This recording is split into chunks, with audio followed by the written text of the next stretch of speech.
Welcome, you guys. This is block105.com. Inspiration with Rose. We have Ian McCarthy all the way from the DMV. Executive, visionary, and so much more.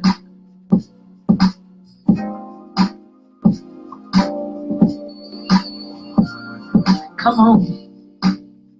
The block105.com. Inspiration with Rose.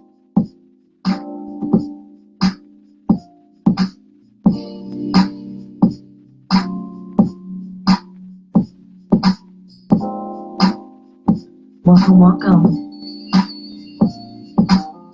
All right.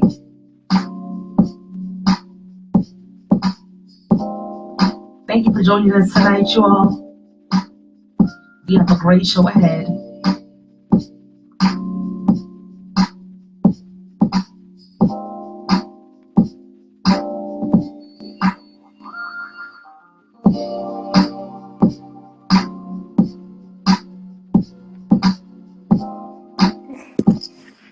All right. There we go. Welcome. The block105.com. Inspiration with Rose. We have Ian McCarthy all the way from the DMV, NBA executive and owner, author, visionary, and so much more. Welcome. We're glad that you guys are here with us tonight. The block105.com. It's Inspiration with Rose. And we have Ian McCarthy. He is a visionary pioneer, and he's telling the story of his upcoming book called Mill Rats. I'm going to give you a quick bio of his story before we begin. And Mr. Ian McCarthy, we're glad to have you here tonight with us. Thank you for having me. Wonderful. Ian McCarthy was born and raised in Washington, D.C., and also Chevy Chase, MD, attended Gonzaga College between 1985 and 86, varsity basketball team. They ranked number one in the nation, and then went ahead to become nationally ranked champion between 91 and 92. Married in 96 and has children, and in 2005 became involved with the minor league professional basketball. Acquired franchise of a 6,000-seat arena, y'all. And now he is the co-founder of National Basketball League of Canada. And now he has a book series, 3-book series, titled Mill Rats, From Player to Executive Owner. Welcome, Mr. Ian McCarthy. Thank you for joining us tonight. Thank you for having me.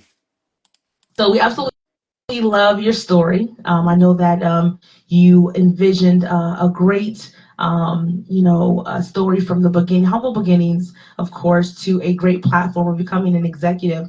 Tell us a little about your journey of getting there and what inspired you. Yeah, so I attended a very prestigious basketball high school, Gonzaga, in D.C., well known, and I didn't play on the team. I was basically a pickup player, but the team in 85, 86 was ranked number one in the nation. And so I became one of the crazy fans that followed the team and really developed a passion for basketball at that time in my life. And then, of course, expanded that to watching college and NBA and playing on the streets, on the playgrounds. And so that put a fire inside of me for the sport, but I didn't pursue it as a career. So I ended up later in life having the opportunity to buy a minor league basketball team and become what people dream about, like being a general manager, being an executive. And that journey led me to being a founder of the National Basketball League in Canada. That is amazing. What a great story. I commend you for that. And a leap of faith as well, too. Basketball is one of my favorite sports, of course. And I know that you do have a book coming up called Mill Rats. And it shares your story. Tell us a bit more about that journey creating this three a story novel. Yeah, so the premise of the book is the unlikely, because it's very hard to become a sports executive.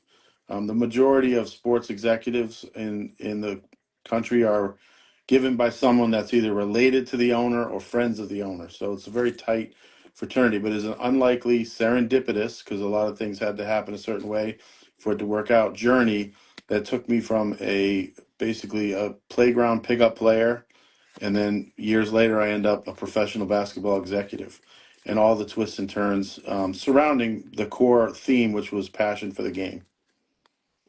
Absolutely amazing. Absolutely amazing. And I love that because that's your destiny. Yeah. And I feel like so many people limit themselves based on what's in front of them, but what's in front of you is so much greater if you just pursue. You mentioned becoming an entrepreneur. So many of us Yes. are looking to develop and grow our brand and become successful. Based on that, what is something you want to share with some people in that pursuit? Well, I think there are people that take a career path in terms of a job, which is fine. It fits a lot of people. The work day ends, you can go home, you don't have to worry about it. For me, I felt like entrepreneurship was a way where I could create my own future. By buying the team, I could make myself the GM. It sounds blunt, but that was like basically it. If I went and applied at 100, professional basketball teams, minor league and major, I probably wouldn't get hired coming from a non-sports like job background. But if I buy the team, I can make myself the GM. And so that's what I did. And it's just interesting, and it comes out in the book about how so many things that were through my pro career were linked back to either high school or college, and connections that I made, or people that, like, say, played with me but then coached somebody and then they ended up playing for my pro team. And so I build a lot of those stories into the book. And it's a 3-book series because the first book takes you from that early passion in high school through college, where I ended up playing in college even though I didn't play in high school, to that first minor league team that I bought, to getting there. And then the second book is going to be about the 3 years in the United States that we had the team in Massachusetts, and then also moving it into Canada. And then book 3 would be the announcement of the new league in Canada. And then I spent 5 years in Canada as a executive of the league and a president of the team that played in the 6,000 seat arena. So lots of stories, lots of actual basketball history. The core of it is DC basketball history, but of course it encompasses so much more than that, as I went from DC to Massachusetts to Vermont to Canada and so forth. Absolutely amazing. I love your story. Now, Mill Rats is coming out. Is it this year? The Yes, this first summer. novel? This Okay. summer, yeah. So where can others look for you? What's your Instagram handle? What's your website? Where can they look for to get the book? Yep. So the website is under construction, but it's millratsofficial.com, and then millratsofficial on Instagram, and then millrats on Facebook. Awesome. Yeah. Now, where does the term Mill Rats come from? So the team that when I purchased in Cape Cod was called the Boston Frenzy. They had a shark as a logo. Kobe Bryant's father was actually the coach of the team at the time. And then we ended up relocating to Manchester, New Hampshire because of venue. We wanted a bigger venue. And Manchester had minor league hockey, baseball, and arena football. So we thought it was a great fit. And in Manchester, they have a lot of old mill buildings along the river from the industrial era. And so a lot of these are being, converted into condos and offices and things of that nature. But some of the locals were saying, when we were kids, we used to play in the abandoned buildings, and they had these big rats that we were all afraid of called mill rats. And the baseball team is called the Fisher Cats, Wow. which is an animal they find on the river in New Hampshire. So it just kind of, we played with it. I didn't like it at first, Manchester Mill Rats, but then all of a sudden I guess it clicked. And then when we moved to St. John in Canada is like a industrial city. They have oil refineries and they have actual people that work in mills currently. And so mill rats, we separated it into mill rats because that means like someone who works long hours, like a mill rat. Yeah. And then we call our kids gym rats, right? If they're always in the gym. So we just Yeah. decided to kind of modify it into a construction worker and symbolize, blue collar, hard work, dive on the floor, I love so that it. it's not a name you really hear too many other places. So I knew it had significance to us, and let me just ask him yeah, that. That is absolutely amazing. yeah, Y'all, joining us tonight is the wonderful Ian McCarthy, all the way from the DMV, McCarthy. executive owner of National Basketball League in Canada, and he has a great book called Mill Rats coming out this year. We thank you for joining us tonight. And lastly, I want you to share with us some of your greatest, I guess, basketball heroes that you grew up, I guess, looking forward to, being a part of, or what was part of your childhood as well? Yeah, so Mark Tillman, who played at Gonzaga, was a senior star player on the varsity when I was um, a sophomore, and he's a DC basketball guy. He ended up playing at Georgetown University for John Thompson, and so he was the first player that I latched onto and followed that well. And ironically, after he played overseas and things like that, he ended up playing one game for my minor league team.